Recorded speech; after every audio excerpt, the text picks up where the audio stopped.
ketika kita baca buku hendaklah nak beritahu ke masuk makna, iaitulah gunalah Kamus Marbawi. Idris Marbawi, kamus terjemah dari bahasa Arab ke bahasa Melayu.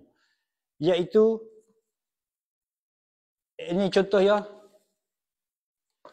setiap kali kita baca hendaklah ambil makna untuk menghalusi makna tu dengan halusi mudah dan mudah faham.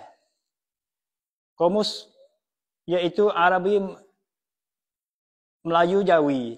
Dan satu lagi pula iaitu kamus dengan bahasa Thai iaitu Pathanukrom Thai Arabที่ยอดเยี่ยม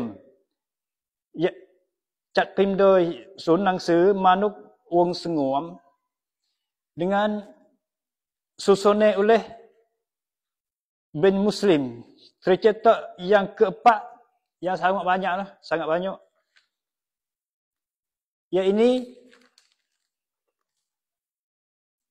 bahasa Arab pergi ke bahasa Thai. Dan kalau pelajar-pelajar setuju nak beli kamus berdua ni, hendaklah tekan raga di bawah untuk pelajari dengan mudah faham. Hari sekarang saja. Dan kalau setuju, hendaklah tekan raga kuning di bawah ni.